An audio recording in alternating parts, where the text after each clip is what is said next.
Hello everyone and welcome to my new electronic scoreboard, updated one for season ticket baseball. This is a game that I really enjoy and really like the cards, really like the game, and so I wanted to update the scoreboard for it. So this will be a game that's part of my 8-game 1976 double elimination tournament between the 76 Tigers and the 76 Red Sox. These are your starting lineups. These are automatically loaded because I've coded them down here. But you could easily just type in the names and select the positions. And then once you have these lineups filled in, just click Load Lineups. And this will take a few seconds to load. I've included some things in this scoreboard that I haven't previously included in my electronic scoreboards. And I'll show you that in a couple innings of play. Just going to do a couple innings and then get this video out there so I can get some feedback. So I'll click here to start the game. Pitching for the Red And you Sox can is see Luis that Field. I'm showing the Now batting Ron Leffler. season ticket cards as Now well batting as Ron the Leffler. baseball cards and the dice roll. And you'll see their at-bat results come out here as the game develops. The pitcher's card is here and the pitcher information. When you click on either of the playing cards, it'll bring up the ballpark card for the home team, in this case Fenway, so I'll click on it to clear it. That was the thinking. You can also click B on the keyboard. But I was thinking that when you go here and you're looking at the cards and you want to say deep center field, you just click on the card and it'll bring it up and click to clear it. So I also have the players out here. So as you click on each player, say the third baseman, you can reference that player's card for defensive purposes when they're not at bat. Second baseman's card, center fielder right there, right fielder, left fielder, shortstop, and first baseman. And to get the batter card back, just click right here. Now batting Ron Leffler. So I've got a broadcasting feature in here that works off the audio synthesizer that's built into the PCs. And you can turn that mic broadcast off here if you want.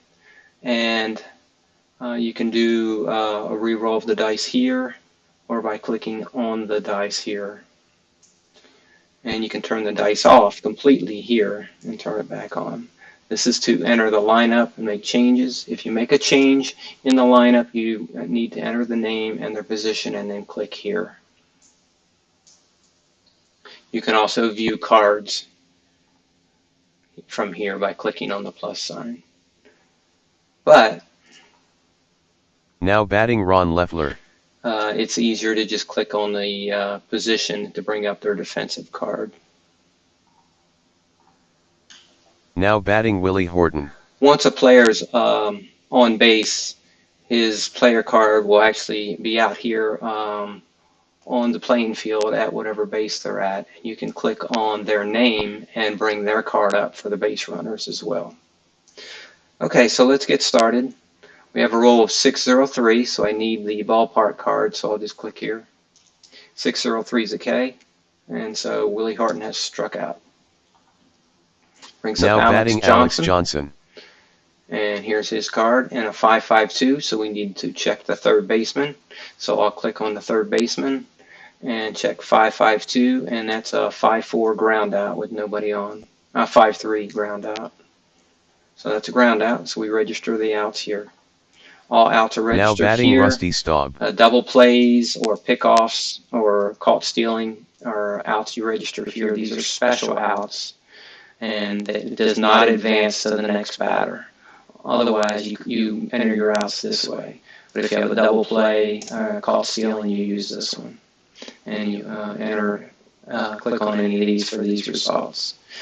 I also have the quick start guide here and a lot of the rule book here, as well as the rare plays.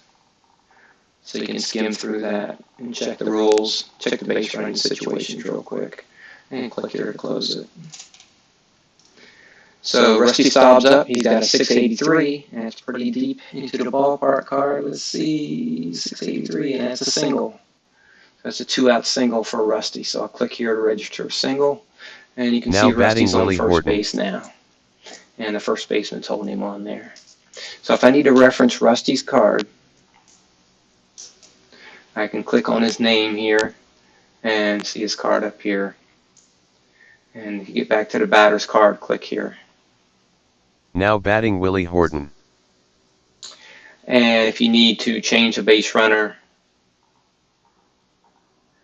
you just go through them. And there's a lot more to learn about how to handle base runners, as you have to remove them from bases. But they'll move manually for the most part. Sometimes you do have to do, they'll move automatically for the most part. Sometimes you have to do some manual interface with them. So let's see. Willie Horton's the batter. I thought he had already batted. Oh, that was Ron LaFleur up first. Yeah, I had the fielding card displayed earlier for Willie Horton, but Ron LaFleur struck out to start the game. So I'll click here to turn the lineup card off and get Now back to the game. Willie 5-4-5. So we're going to check the second baseman and check his 5-4-5, and that's a ground out. Pitching for the Tigers is Mark Friedrich. Now batting Rick Miller. So our batter is Rick Miller. He's got a 1-5-3, and that's a fly out to left field. Now batting Denny Doyle. And now we have a fielding check, 5-4-9. So we're going to bring up the second baseman card, Chuck Scrivener, 5-4-9, and that's an E4. So we'll register an error. Now batting Fred Lynn. That'll put Danny Doyle on first base. I'm going to bring up the lineup card just to show you how things are entered in. Ground out, single, ground out, fly out, error. Go back.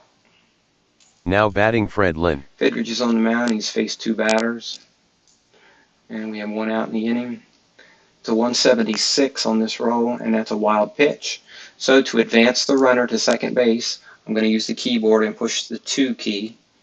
And that'll bring up the second base card, and it'll automatically bring up the player who's previous to that. So if I was to click 3, it will bring up Denny Doyle over here. To clear a base runner, click on the card. So Denny Doyle went to second base on that wild pitch. We need a new roll. I'll click right on the dice. We have a 5-1-7, so we're going to check the catcher's card. So we're going to click on the catcher's mitt to bring up the catcher's card. And I'm sorry, 5-1-7, we're going to check the pitcher's card.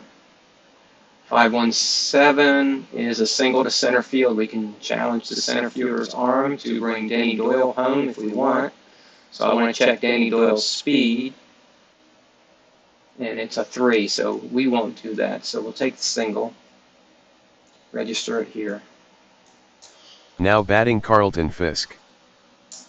So we have first and third, 1 out with Carlton Fisk up, and it's a 3-9-5, and that's a single with a plus sign. And just to kind of get a refresher what that is, it's outfield single, runners first and second score. So that's an RBI single for Carlton. Now batting Carl Yastrzemski.